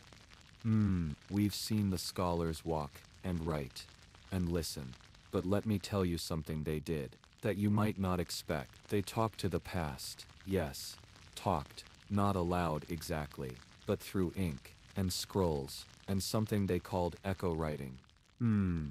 Let me explain. When a scholar admired a poet from long ago, he wouldn't just read their work. He'd answer it, like whispering back to a voice in a dream. Let's say there was a poem about a mountain. The new scholar would write his own poem, to the same mountain, or from the other side of it. Sometimes it was a reply, sometimes a gentle correction, sometimes just a nod, across time. They believed that writing connected souls, even souls that never met. Isn't that beautiful? So in the middle of the night, a scholar might read something written 300 years ago, pause, sip tea, smile softly, and then write a quiet reply, as if he were saying, "Yes, I understand you." Some called this matching tones. Others called it answering shadows. It didn't matter what they called it. What mattered was how it felt, comforting, like you're not the only one awake at 3 a.m. Imagine that. You're alone, but you're not lonely, because someone else, long ago, wrote something just for this moment, and now you're writing back. There's a term they used, xinyin. It means seal of the heart. It was said that a truly calm poem bore the imprint of the writer's soul. Not just what they thought, but who they were when they wrote it. So when a scholar echoed another's work, he wasn't copying, he was sharing a reflection, like two lanterns floating on a dark lake, each casting its own light, but glowing from the same flame. Now let's peek into a memory. Not ours, theirs. The room is cold, but still, a scholar is seated, alone, staring at a scroll from a dynasty past. The calligraphy is faded, but the meaning, it glows. He reads slowly, and something inside him stirs. Not excitement, not sorrow, something quieter, like recognition. He smiles, then dips his brush in ink, and begins his answer. His lines are careful, but not stiff. There's warmth in them, soft curves. His reply is not to the poem's meaning, but to its feeling. That's important, because they believed emotion, not logic, is what survives centuries. So when he finishes, he folds the scroll gently, puts it beside the original, and breathes. That's all. No applause, no sharing, just peace. You might be wondering, did they always write alone? Not quite. Sometimes they wrote together. Yes, in circles, by candlelight, with tea steaming gently nearby. It was called poetry gatherings, or moon viewing nights. A few scholars would meet. One would start a verse, then the next would continue, then another, each building upon the last, like waves in a still pond. They called it linked poetry, or chain writing. Each line responded to the mood, not just the word. If the first wrote of plum blossoms in winter, the next might describe the crack of ice on a pond. If one wrote about loneliness, another might write of a crane flying across the dusk. It was calm, and playful, and deeply respectful. There's a quiet kind of joy in responding to someone, without needing to impress them, just being present, being soft, being real. And those nights were filled with that kind of joy. And what did they do with those poems? Many were never saved. Not on purpose, just because they weren't meant to last. Some were written on river pebbles, others on leaves, some on the surface of water, using dust and ink, just to watch it fade. They believed, not everything beautiful needs to be remembered. Some things are beautiful, because they pass. So next time you feel the need to create something, but feel afraid it won't be important, think of those scholars, writing poems for the moon, replying to poets long gone, letting ink disappear into mist, and doing it not to be remembered, but to feel something true, and quiet, and lovely. It's like a hush you carry in your chest, a poem that never needed to be written down, because it was always there, just waiting for silence. Still here. Lovely. That means the silence is still working. Now we enter something even softer, a place between the ink and the dream. We've followed the brush. We've listened to the teacups. We've walked under moonlight with the scholars. But tonight, let's listen to what they heard within the silence itself. You see, ancient Chinese scholars didn't just write in the dark. They waited in it. Quiet wasn't just the absence of sound. It was something holy. They believed that in real silence, the mind becomes clearer, like a mountain lake after the wind stops. When everything is still, you start to hear things, like the bamboo tapping against the window, or the brush making the tiniest scratch on paper, or your heartbeat, slow, steady, like a drum beneath layers of silk.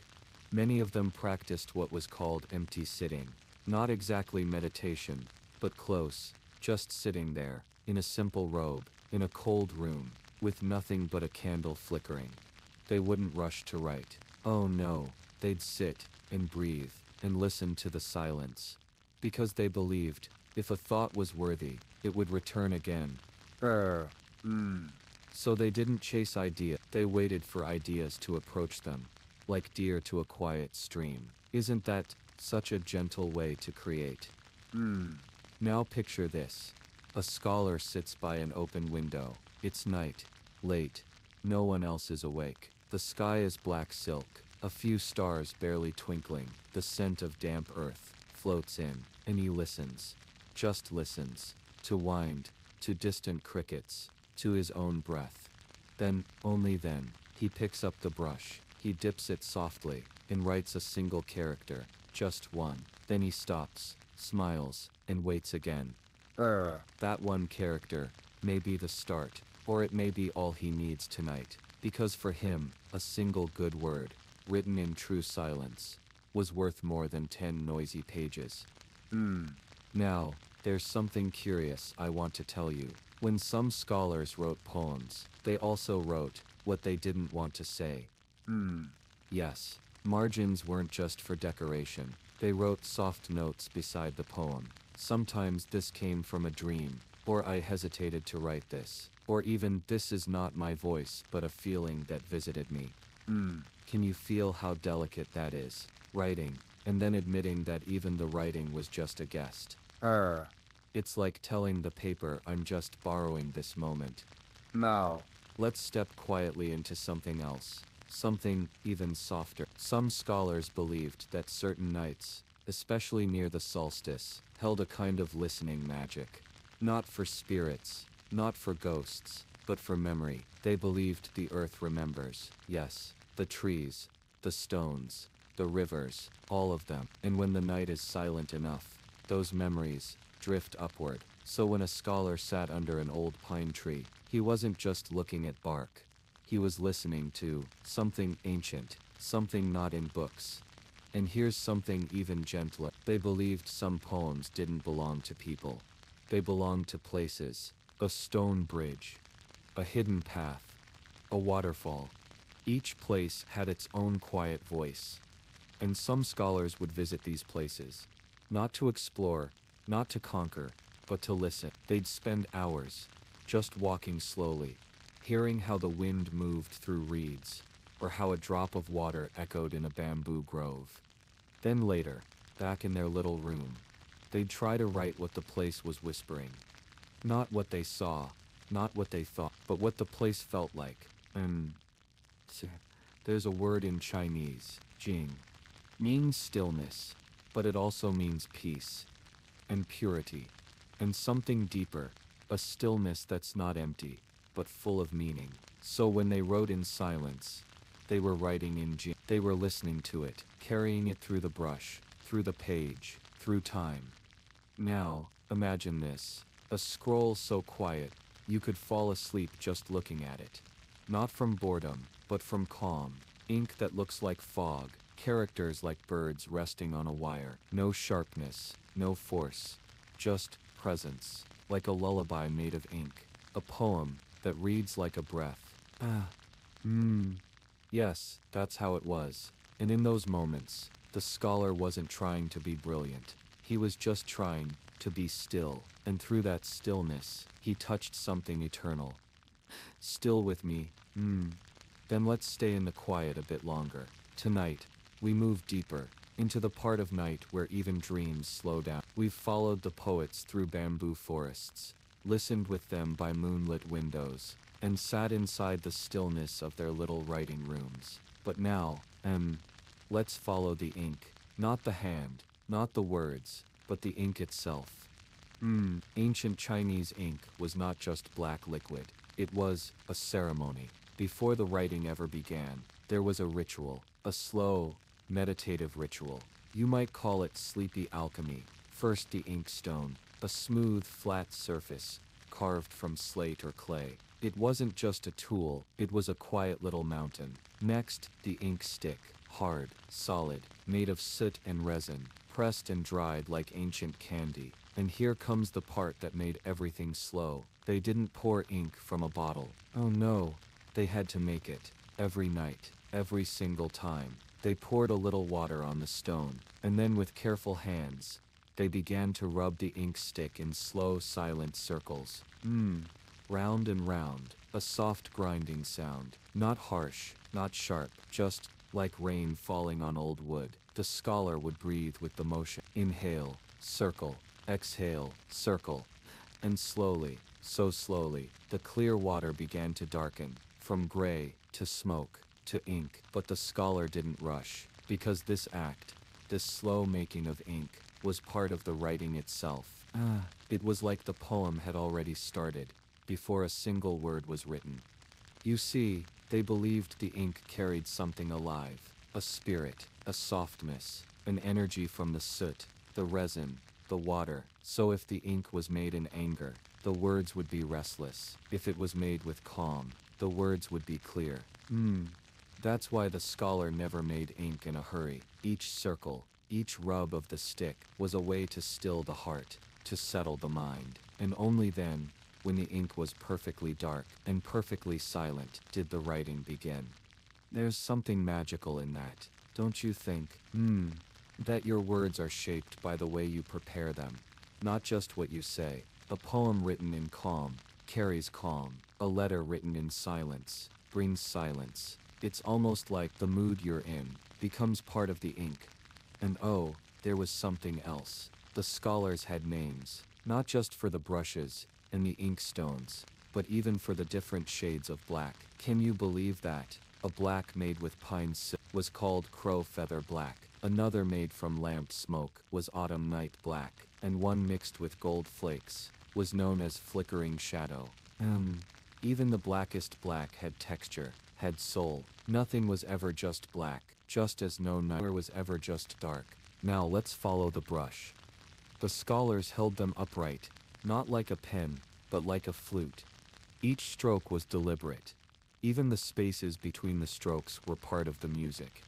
They didn't just write characters. They composed them, sometimes fast, but mostly slow. So slow, it was as if each word was being invited onto the page, not commanded. A poem written like this wasn't just read. It was felt. The ink moved like fog across a valley. The lines curled like smoke through the rafters, and the spaces between the words, yes, they held more meaning than the words themselves. That's why when you look at old Chinese calligraphy, you don't just read, you breathe. You float with it. Because it wasn't about showing off beauty. It was about offering stillness. And when a poem was finally done, the scholar would place the brush down. Very gently. He might sit back, sip warm tea, and not read it at all. He'd leave it alone, just sitting there, letting the ink dry like morning dew on soft stone. Because sometimes the writing wasn't meant to be read right away. It was just meant to exist, to rest, to breathe on its own. So now, as you lie there, eyes soft, body sinking, remember this: the ink you carry inside you needs stillness too. Let it settle. Let it swirl slowly, until it becomes clear again. And maybe, just maybe, when the night is quiet enough, you'll feel a word rise from that calm, and it'll land, so softly, right in your heart.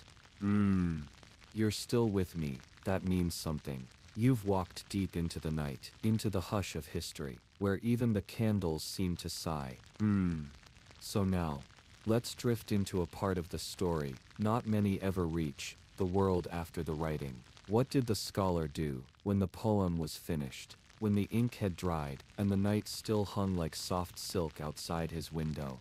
The truth is, a lot, because the life of an ancient Chinese scholar didn't end with the final stroke of a brush. Sometimes that little scroll of freshly written poetry was rolled up and set aside with others, to be shared with friends, over tea, or with students, during a calm morning discussion. But other times, he'd walk outside, poems still fresh in his mind, and find the most unexpected places to hide them. Yes, hide them under stones by the river, tucked into bamboo groves, folded into small boxes, and left at temple altars.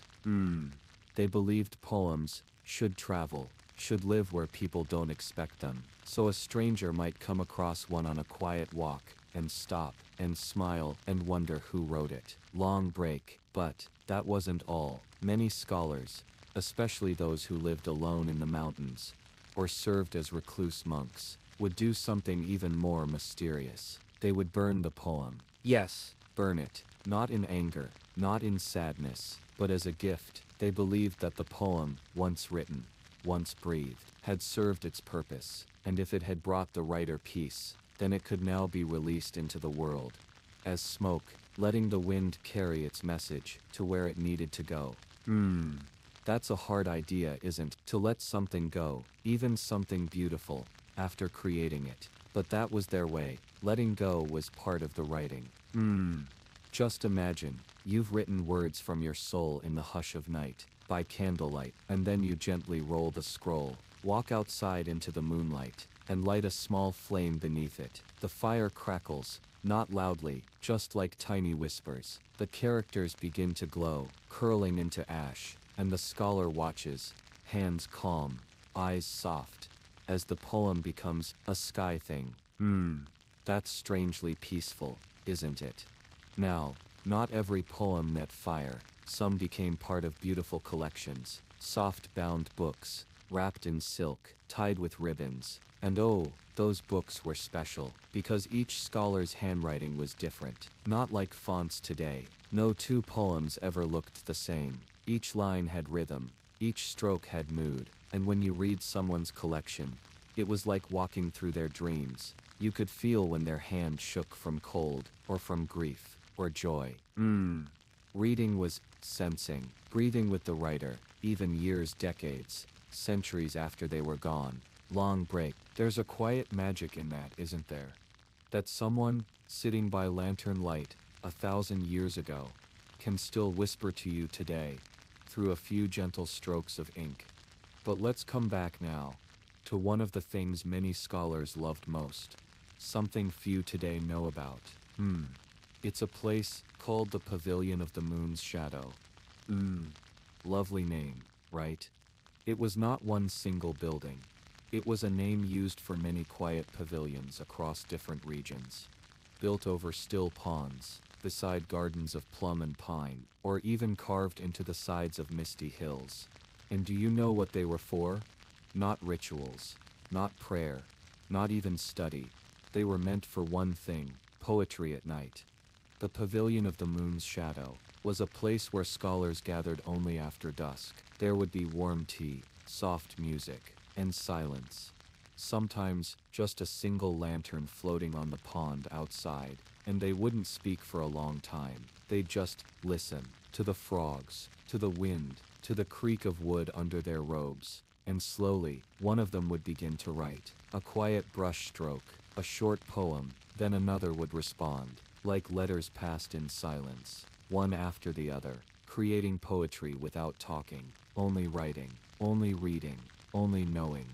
The poems didn't always rhyme. They didn't even need to be profound. They just had to be felt. And by the end of the night, the scroll would be passed around, a quiet thread connecting their hearts. No applause, no praise, just smiles. And then they'd go home, leaving behind nothing but the still air and the soft rustle of paper.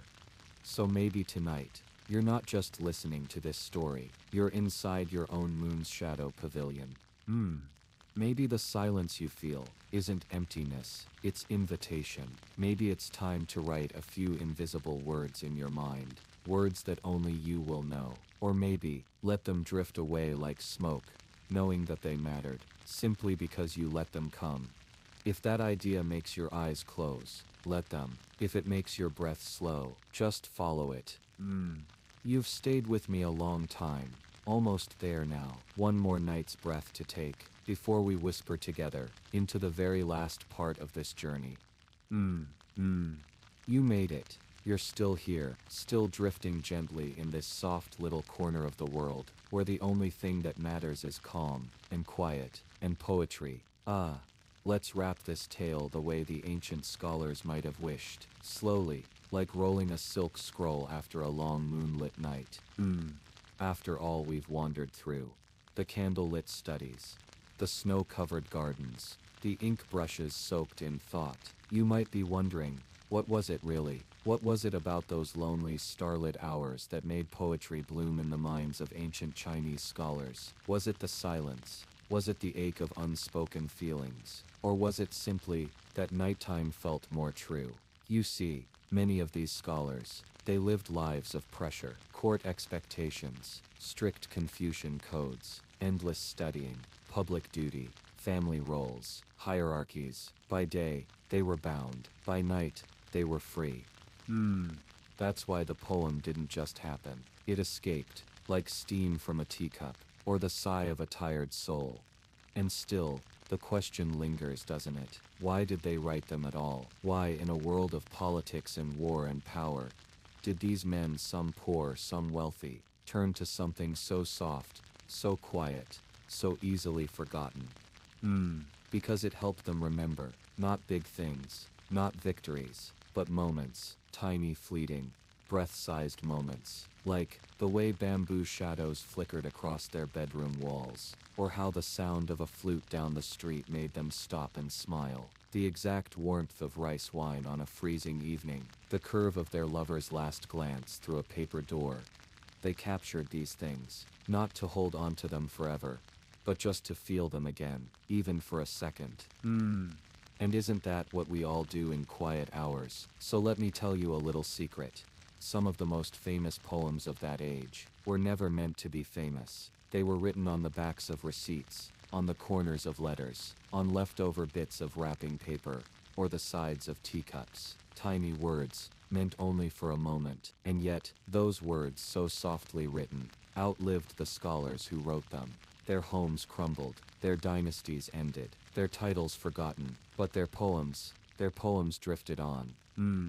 Isn't that something? Now, I'd like to leave you with the image of one particular night. Imagine this, a scholar, not famous, not wealthy, just someone with ink on his fingers, sits beneath a pine tree. It's late, the candle's already out. He's warmed his hands over a clay pot of tea, and the only sound is the distant flap of owl wings. He picks up a brush, not to impress, not to be remembered, just to speak, to the sky, to the wind, to himself, and he writes, "The world sleeps, but my thoughts still float, like lanterns without a string." He puts down the brush, doesn't even read it back, just sits quietly, and listens to the night. Maybe you're not so different from him. Maybe all of us, tired, wondering, searching for softness at the end of the day, are still writing our own poems. Somewhere inside, some will keep, some will forget, and some will stay hidden forever, glowing quietly like lanterns without a string. If you are still awake, then maybe you should start again from the 17th minute of the story. Or, play this side video. It may help you sleep even better. Goodbye.